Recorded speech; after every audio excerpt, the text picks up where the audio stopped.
Everyone, welcome back to my YouTube channel. मैं आ गया हूँ आप लोगों के लिए एक और नई वीडियो लेके, जिसमें हम एक नया स्टॉक डिस्कस करने वाले हैं जिसका अपसाइड पोटेंशियल 50 to 80% मिनिमम रहने वाला है। ओके। वीडियो स्टार्ट करने के पहले ये बोलना चाहूँगा कि डिस्क्रिप्शन में मेरे सोशल्स के लिंक है, जैसे कि मेरा टेलीग्राम पेज एंड मेरा ट्विटर का हैंडल। तो वहाँ मुझे फॉलो कर लीजिए, बिकॉज कई बार कोई स्टॉक में एंट्री जो होती है लाइव मार्केट में मिलती है एंड इट्स नॉट पॉसिबल कि मैं वीडियो बना पाऊँ यूट्यूब का। तो ऐसे टाइम पे मैं वहाँ अपडेट कर देता हूँ। ऑल्सो हमारा जो बुल पिक्स हमने डिसाइड दिए हुए हैं पहले, तो वो उनके भी मैं अपडेट्स देते रहता हूँ, इसलिए मुझे वहाँ फॉलो कर लीजिए। ठीक है। एंड जिन लोगों को सिर्फ एंट्री, स्टॉप लॉस और टारगेट होना होगा, they can skip the video थोड़ी सी बड़ी हो सकती है, क्योंकि मैं काफ़ी अच्छे से एनालिसिस करने वाला हूँ इस स्टॉक पे। आप लोगों को पूरी कैंडल के पीछे की साइकोलॉजी समझाऊंगा और क्यों हम ट्रेड ले रहे हैं, इसमें सब कुछ समझेंगे। जिसको समझना होगा वो वीडियो को आराम से देखिए। ट्रस्ट मी, आपको एट द एंड कुछ सीखने ही मिलेगा अच्छा। ठीक है। और जिन्हें नहीं सीखना है वो डायरेक्ट एंट्री स्टॉप लॉस के लिए स्किप कर सकते हैं। तो वीडियो हम शुरू करते हैं। ठीक है। जैसे कि आप स्क्रीन पे देख रहे हैं, स्टॉक का नाम है JM financial. And as usual जो हमारा एक एनालिसिस करने का तरीका है कि हायर टाइम फ्रेम से हम शुरू करते हैं, स्मॉलर टाइम फ्रेम में जाते हैं, वैसा हम करेंगे। जैसे कि आपने थंबनेल में देख लिया होगा कि स्टॉक अभी 4 साल के ब्रेकआउट के पास बैठा है। आप ऐसा बोल रहे होंगे कि ब्रेकआउट तो हुआ नहीं। तो मेरा जो ट्रेडिंग स्टाइल है, मैं ब्रेकआउट के पहले स्टॉक को पकड़ता हूँ, ना कि ब्रेकआउट के बाद। ठीक है। ताकि ब्रेकआउट के पहले जब मैं पकड़ता हूँ ना, तो मेरा आरआर काफ़ी अच्छा होता है, मुझे रिवॉर्ड काफ़ी बड़ा मिलता है, रिस्क भी कम होता है थोड़ा। मेरा पैटर्न वैसा है, आई मीन लोगों का तरीका अलग हो सकता है, बट ये मेरा तरीका है। ठीक है। तो हम वीडियो शुरू करते हैं। जैसे कि आप देख सकते हैं, मैं क्वार्टरली टाइम फ्रेम पे बैठा हूँ अभी। जेएम फाइनेंशियल स्टॉक का नेम है। तो अभी मैं आपको एक साइकोलॉजी समझाता हूँ बेसिकली, कि ये स्टॉक में स्टार्टिंग से लेकर अभी तक हुआ क्या है। ठीक है। तो स्टार्टिंग में जब ये स्टॉक लिस्ट हुआ है अराउंड समवेयर 32, ठीक है, यहाँ से एक बायर्स ने स्टॉक को पुश किया है अच्छा खासा। तो ये 158 तक ले गया, डैट इज़ 5x। ठीक है, मिनिमम 5x तो हुआ ही है। फिर सेलर्स ने जोर दिखाया, सीधे 10 का लो लगाया है, देखो 10 के आसपास का लो लगाया। फिर बायर्स ने वापस से स्टॉक को पिक करना शुरू किया है और एक कदम अच्छा हाई बनाया है, जो कि अराउंड 190 कुछ है। तो यहाँ पे फिर कुछ प्रॉफिट बुकिंग्स वगैरह हुई है एंड सेलर्स थोड़े एक्टिव हुए एंड प्राइस को अगेन डाउन लेके आए, और अभी थोड़ा साइडवेज चल रहा है। ठीक है। तो बेसिकली अभी मार्केट में बायर और सेलर, ना कि मार्केट, ये स्टॉक में बायर और सेलर बने हुए हैं। और अभी हम ब्रेकआउट एक्सपेक्ट इसलिए कर रहे हैं क्योंकि बायर्स बढ़ते हुए दिख रहे हैं कैंडल्स को देखते हुए। ठीक है। तो अभी हम कैंडल्स को अच्छे से समझेंगे क्या साइकोलॉजी है, एंड मैं आपको बताऊंगा कि क्यों ब्रेकआउट होऊंगा, और जो भी एंट्री, स्टॉप लॉस, टारगेट है वो भी बताऊंगा। तो अभी हम आगे बढ़ते हैं मंथली टाइम फ्रेम में। तो मंथली टाइम फ्रेम में आप देख सकते हैं कि, सॉरी, हाँ, मंथली टाइम फ्रेम पे ये जो सप्लाई जोन्स है, ठीक है, ये सप्लाई जोन यहाँ से टेस्टेड है, ये यहाँ से टेस्टेड है, ये यहाँ से टेस्टेड है, और ये वाला यहाँ से टेस्टेड है। तो जो सप्लाई जोन्स है वो वन बाय वन दूसरे सप्लाई जोन की वजह से बन रहे हैं। तो इस वजह से सप्लाई जोन में कि सेलर्स जो है वो कहीं ना कहीं ख़त्म होते जा रहे हैं। एक बार प्राइस आ रही है, कुछ सेलर्स ट्रिगर हो रहे हैं, डाउन आ रहा, फिर वापस आ रही, कुछ सेलर ट्रिगर हो रहे हैं, डाउन आ रहा, फिर वापस जा रही, कुछ सेलर ट्रिगर हो रहे हैं, डाउन आ रहा। तो एट द एंड सेलर्स की क्वांटिटी ख़त्म होने वाली है, मतलब सेलर्स वो लेवल से निकल जाएंगे एक समय। तो वही अभी होते हुए दिख रहा है कि सेलर्स वो लेवल से ख़त्म हो चुके हैं। अब प्राइस जो है अपसाइड मोमेंट के लिए रेडी है। अब रेडी क्यों है, तो इसके लिए हम देखते हैं वीकली टाइम फ्रेम। ठीक है।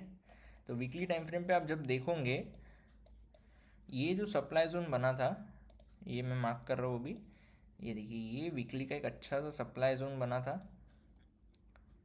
जिसे मैं सप्लाई जोन कर देता हूँ। ठीक है। तो अब अगर सेलर्स होते तो यहाँ क्या होता था, यहाँ प्राइस जब आई है यहाँ से प्राइस डाउन आ जाती थी। ओके। बट हुआ क्या है, प्राइस आई है डाउन, बट ये जो डिमांड जोन यहाँ बना है, यहाँ के बायर्स ने प्राइस को अगले में ऐसा ढकला है कि यहाँ का पूरा सप्लाई जोन खा लिया एक ही गो में, ये सप्लाई जोन को ख़त्म किया। ठीक है। और ये जो ऊपर का सप्लाई जोन है ना, ये भी ऑलमोस्ट ख़त्म करने में आ गए थे, मतलब 50% से ज़्यादा पियर्स कर दिया है जोन में। तो काफ़ी सेल ऑर्डर्स ट्रिगर हो चुके हैं। तो ये सप्लाई जोन भी मैं बोलूँगा कि ऑलमोस्ट डेड है। ठीक है, तो सिर्फ अभी ये एक बहुत बड़ा इंडिकेशन है कि बायर्स जो है काफ़ी स्ट्रांग दिख रहे स्टॉक में। ठीक है, तो बेसिकली अब समझ गए आप लोग कि क्या साइकोलॉजी है कैंडल के पीछे। कोई ज़्यादा ऐसा एडवांस मैथ वगैरह नहीं है, एकदम सिंपल कैंडल्स देख के आप बता सकते हो कि जैसे बड़ा ग्रीन कैंडल है तो बेसिकली ऑब्वियस बात है कि बायस ज़्यादा है स्टॉक में, तभी बड़ा ग्रीन कैंडल बन रहा है। एंड वाइस वर्सा, जब बड़ा रेड होता है मतलब सेलर ज़्यादा है। तो अभी जो ये बड़ा ग्रीन कैंडल बन रहा है ना बैक टू बैक, ये बताता है हमें कि बायर्स काफ़ी ज़्यादा है। अब हम आते हैं एंट्री के लिए। डेली टाइम फ्रेम है ये, और एंट्री कहाँ लेनी चाहिए, तो अभी मैं बताऊंगा आप लोगों को एंट्री। ठीक है, अब ये जो यहाँ पे एक डिमांड जोन बना है, रिसेंटली बना है, रिसेंटली, ये देखिए ये डिमांड जोन बना है, ये हमारा होगा एंट्री 1। ओके, तो यहाँ मैं यहाँ पे एक लाइन लेके मार्क कर देता हूँ आप लोगों के लिए ताकि आपको समझेगा। It is around 104 point something, तो आप ले सकते हो, आगे पीछे थोड़ा सा बफर इज़ ओके। एंट्री 1।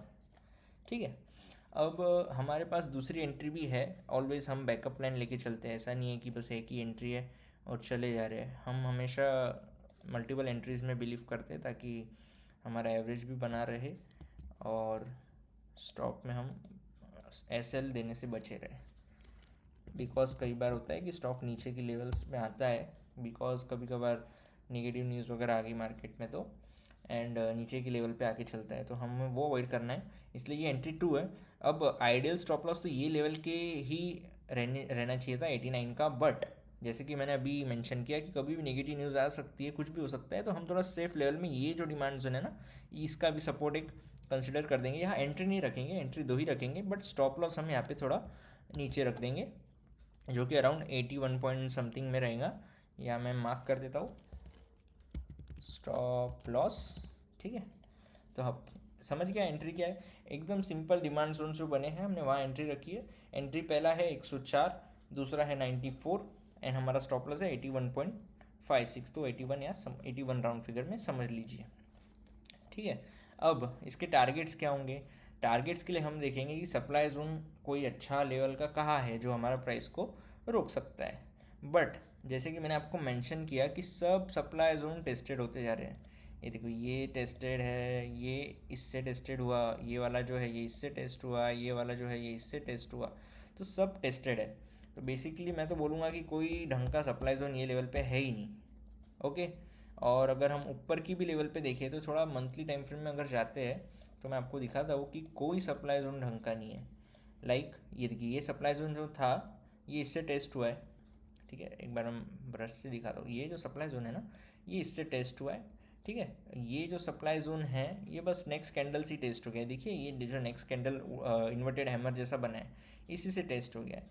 अब ये वाला जो सप्लाई जोन है ये बचता है। ओके, यहाँ मैं मार्क किया हूँ कि ये एक सप्लाई जोन बचा है 151 के आसपास जो है, और ये कहाँ तक के है, ये है हमारा ऑलमोस्ट 180 के आसपास तक। ठीक है, तो अब ये सप्लाई जोन को देखते हुए हमारा टारगेट 1 तो आ गया है पक्का। ठीक है, ये जो है हमारा, इसे हम टारगेट 1 कर देंगे, टारगेट 1। ओके, अब भाई टारगेट 1 हो गया, टारगेट आगे का टारगेट क्या होंगे, क्योंकि मेरे को फुल गारंटी है कि ये जो है ना जोन, ये एक बार टेस्ट करेगा, थोड़ा सा प्राइस नीचे ढकलेगा, और वहाँ पे कोई डिमांड जोन जब यहाँ बने रहेंगे, जैसे यहाँ कैंडल्स बनते जाएंगे ना तो यहाँ और डिमांड जोन बनेंगे, तो यहाँ से प्राइस डाउन आके कोई डिमांड जोन का सपोर्ट लेके इसको भी तोड़ देगा। ये मेरा इसमें प्रेडिक्शन, या बोल सकते हैं मेरा जो भी एक्सपीरियंस है स्टॉक मार्केट का, तो मैं बता सकता हूँ कि ये स्टॉक में ऐसा ही प्राइस मूव होगा अभी मोस्ट प्रोबेबली। तो हम दूसरा टारगेट सीधे ऑल टाइम हाई का रखने वाले हैं, जो कि अराउंड 191 है। ठीक है, वेट, यस, तो हमारा दूसरा टारगेट रहेगा 190 के आसपास, जो कि हमारा टारगेट 2 स्लैश फाइनल टारगेट। हम ज़्यादा वेट नहीं करेंगे इसके ऊपर, बेसिकली कर सकते हैं और भी वेट, बट हमारे लिए इनफ है। हम जहाँ खरीद रहे हैं हमारा एंटरप्राइज रहेगा 104। ठीक है, 104 से 192 ऑलमोस्ट आपको काफ़ी ज़्यादा अच्छा रिटर्न देने वाला है। डेट विल बी अराउंड 104 से 190। ठीक है, 83%।